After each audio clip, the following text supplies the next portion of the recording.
Hi, everyone, and welcome to HigherHer. We are a podcast put on by Talent Collective, and Talent Collective is a community for women in the recruiting space. My name is Krista Tan. I'm one of the co-founders, and this is Natalie Stones, co-founder number 2.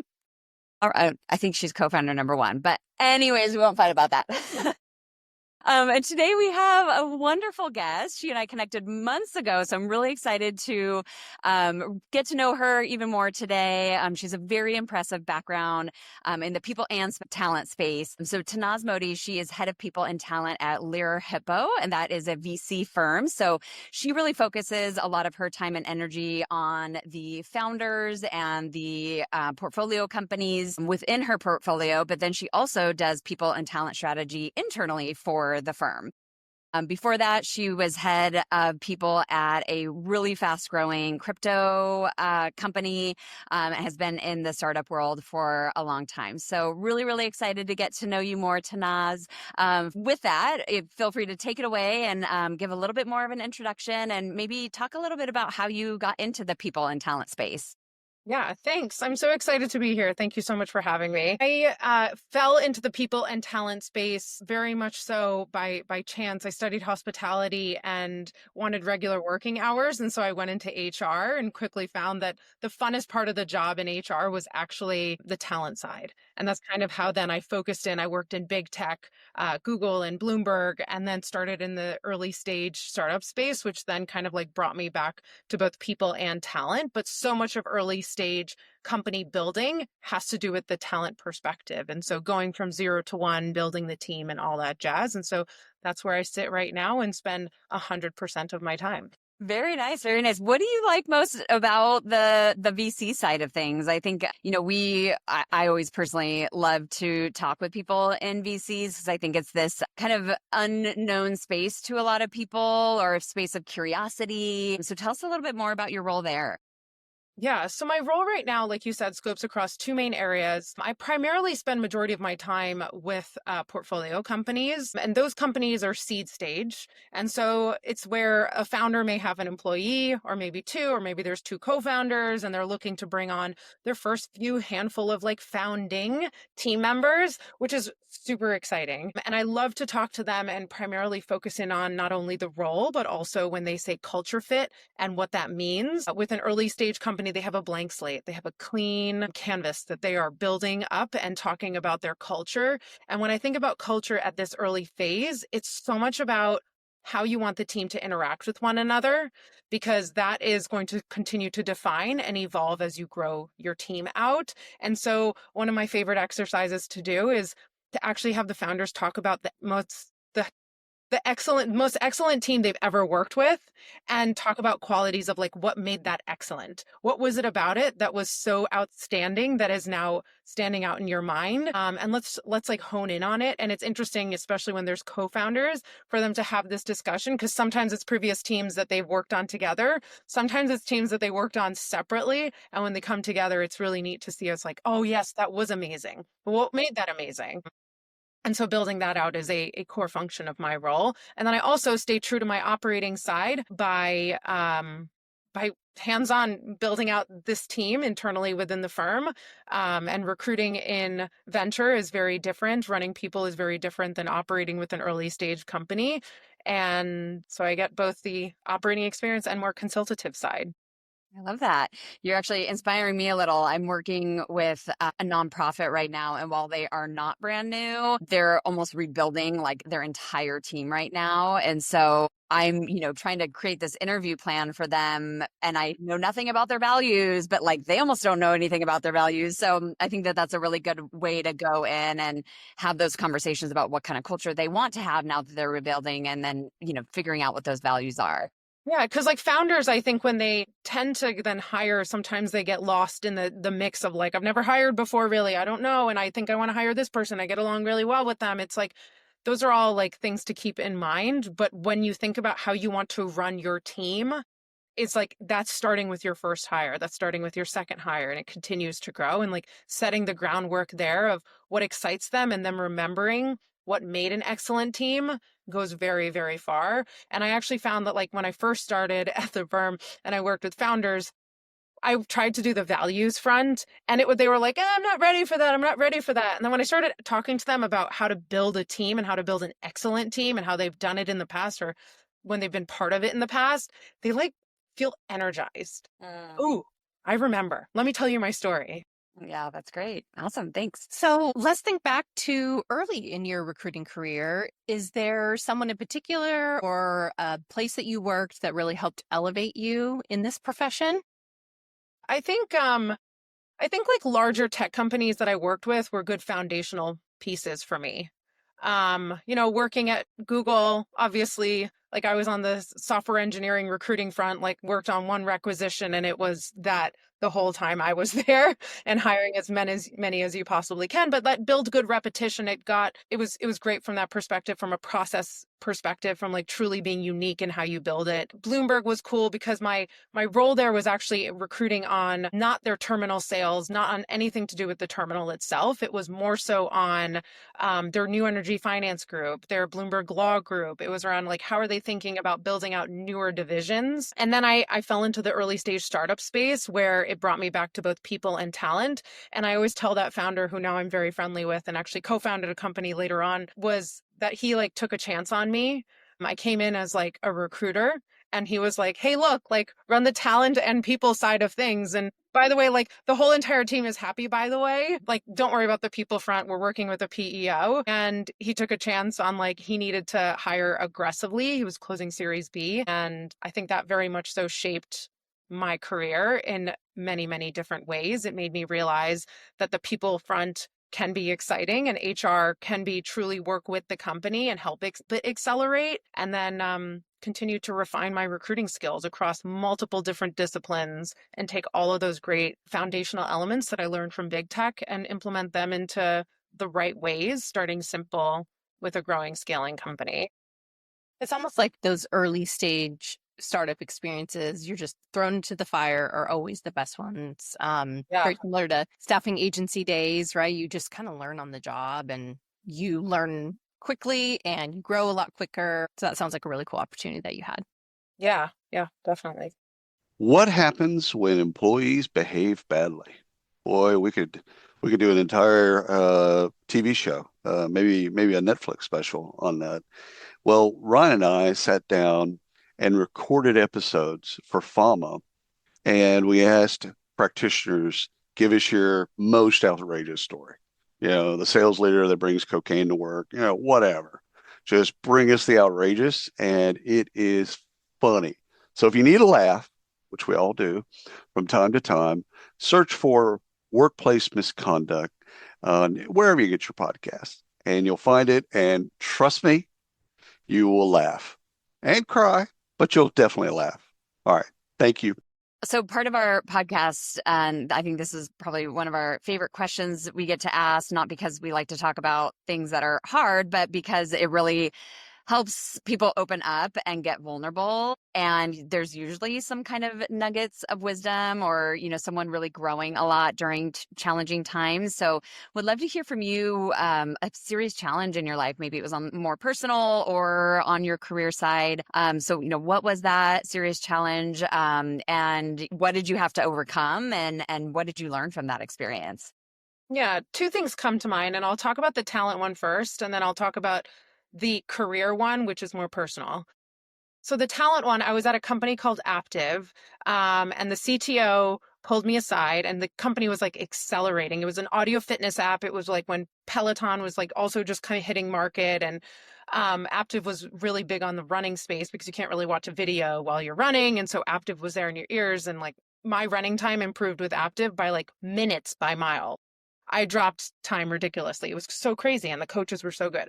Anyway, CTO pulled me aside, and he's like, okay, Tanaz, I need to hire 30 people in the next 90 days on the tech front. And my head just like exploded.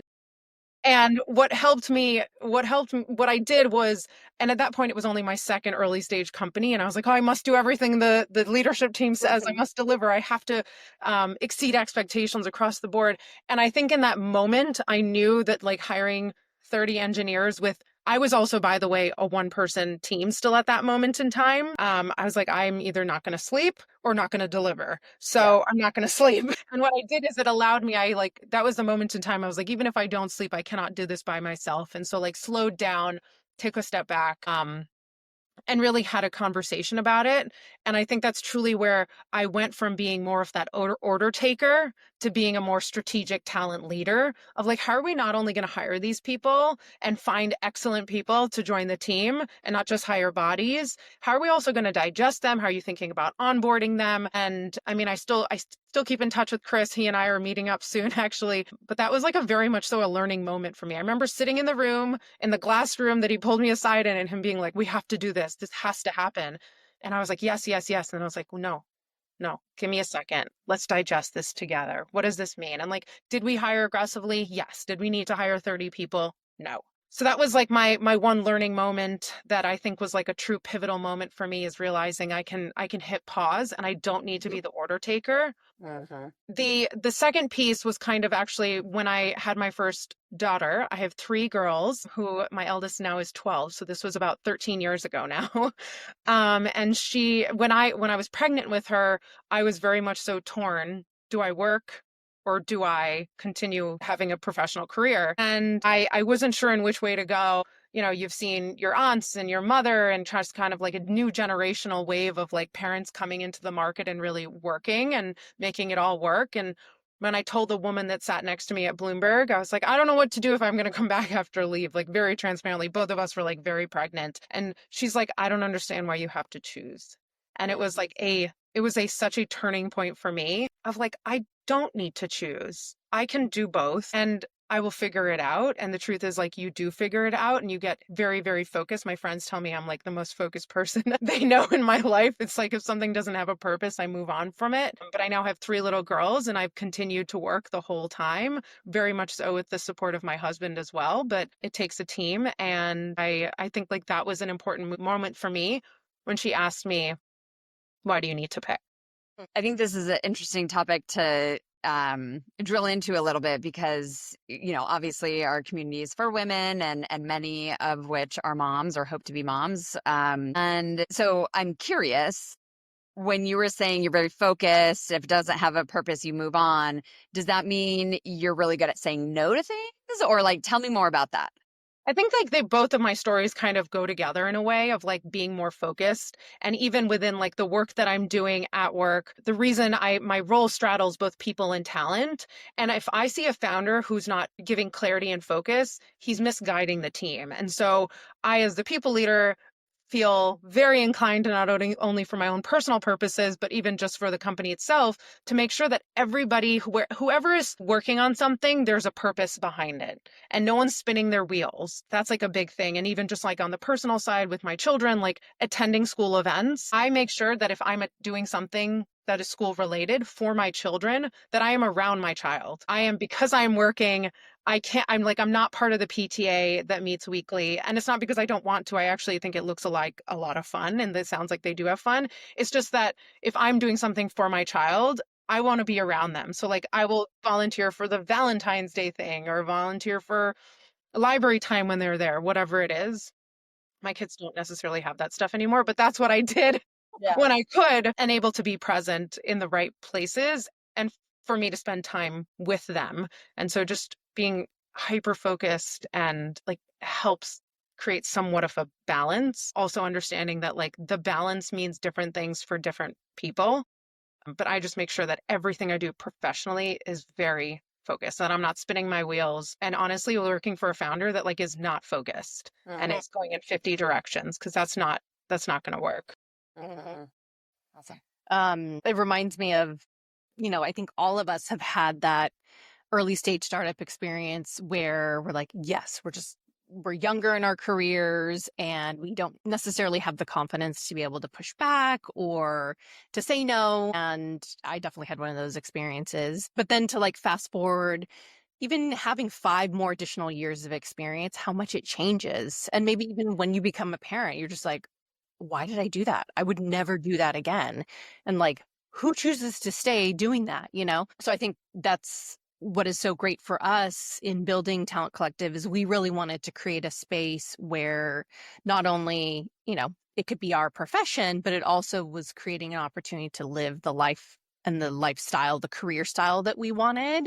And so having a lot of flexibility to go to our kids' field trips, et cetera, but also bringing a lot of women together to help elevate them and see those possibilities for themselves also. So I love that you've kind of tapped into that. Maybe that'll resonate with a couple of listeners, hopefully, and help them kind of ground where they choose to spend their time.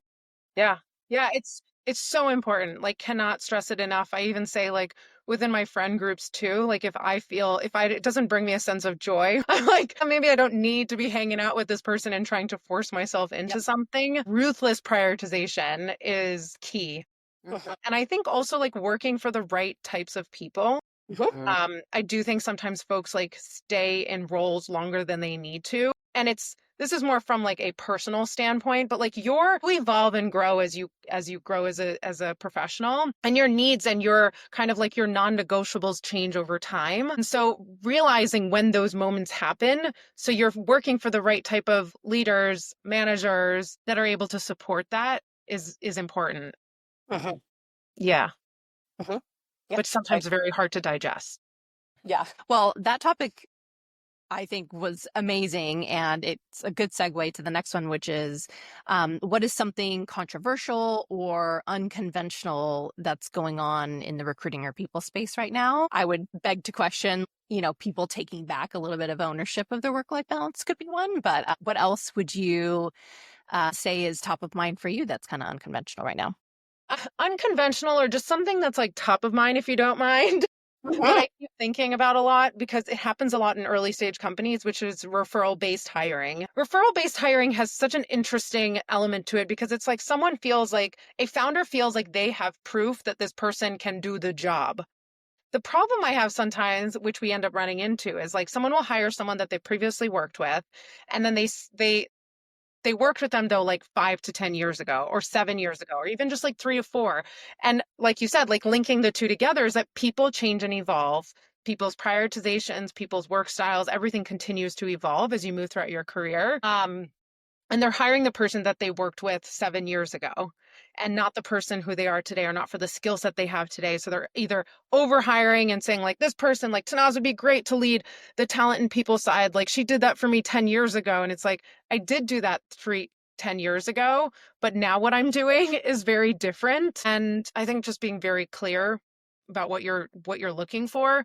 But referrals, coming back to the problem set, is like referrals sometimes are a great hire, but also a lot of times not a great hire. And it leads to a lot of biases. It leads to a lot of like common thinking when you think about like how you operate. And sometimes you end up you hired 3 people from your last company because they're known people that you know, and then you end up creating the same culture and sometimes the same problems that come with it, and unintentionally, because of that is the way the team used to operate. And so I'm sure like as founders come to you guys and as recruiters come to you, you're getting on their end that they're seeing referrals. I'm curious in even how you handle them and kind of integrate them into processes and that sort of stuff. Yeah, this is actually reminding me of back when Natalie and I used to work together in agency days. And it was, a well-established company, 10 years old when I started there, but pretty much only hired referrals internally, right? It's like, who do you know? And who do you know? We have this need. And and it was a lot of young white girls, right? And so people would go to their network, which were all a bunch of other young white girls. Yeah. And you look around and you're like, this entire company is young white girls, right? And we finally got to a point when we started talking more about diversity and learning the importance of diversity. We're like, we should actually post this job, right? Like we do this for our clients, but we're not doing it for ourselves. And once we started doing that and actually getting like our job out to the public, we started naturally hiring a diverse talent pipeline. So I think sometimes as recruiters, we have to like take our own advice, right? Yeah. Yeah. You end up hiring like, even you think about the venture world, it's like we're hiring an investor right now. If we purely only interview people from our networks, are we truly expanding our network? Are we really being additive to the team? Because for investors, so much of what they do is focused around their network and like how they're sourcing deals and all of that. And so as you think about recruiting and investing, it's like, yes, if they're doing their job well and doing the job before they get it, they are networking heavy. And so not only do I have to take referrals into account, but I need to take into account how that person knows this person and how well they know them to understand what is that relationship. Did you guys just previously work together? Did you go to school together? How have you kept in touch? And so even getting into what that referral means or what that relationship is very important for investing. And I think similarly with founders, I kind of challenge them as they're like, yeah, I'm going to hire this engineer. I'm going to hire this CTO. I previously worked with them. And I'm like, when did you work with them? How long ago was this? How did that go? How is the team the CTO built? You love the CTO. You think they're exceptional, but for some reason you just now told me they built a dysfunctional team. Like 1 second, let's figure out how we will either prevent that or is this person potentially not the right fit for you?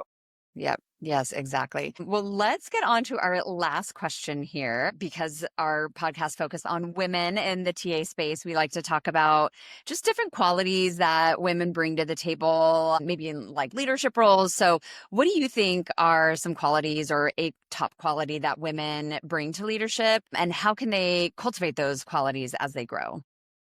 Yeah, I think that women do have to juggle a lot, regardless of the time in their lives. As a parent in general, I think the benefit of working with parents or women moms is that you have to be very focused and you find less BS.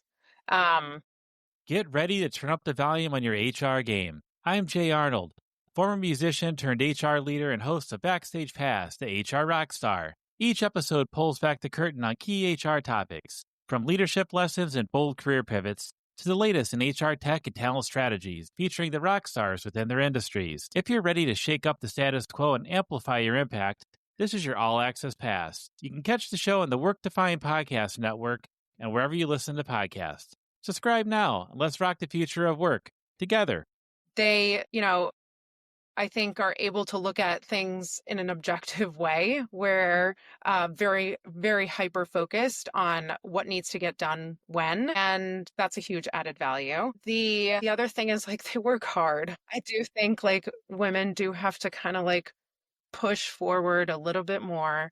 And I do think you can see the trends and the patterns in people's in their background of like really having grit to get through to the next thing. How they make their decisions is also like, again, very heavily focused. And they care a lot about who they are working for, given all the juggling. And I'm mainly speaking from like a parent's perspective here, but like I care a lot about who I work for. At the end of the day, there's always a CEO, and I care a lot about that and making sure that we're in line with what they're trying to build is what I'm excited about building with them. And yeah, and I think that makes like the right recipe. And I can't stand it when people come to work and like feel like go around in like 50 different ways and yes, make small talk and get to know your colleagues and all of that, but we are here to work. You can see my hyper focus live with 3 children commuting all the way from Connecticut to New York coming into play here. But I do think it's possible to have a balance and lead like a successful career.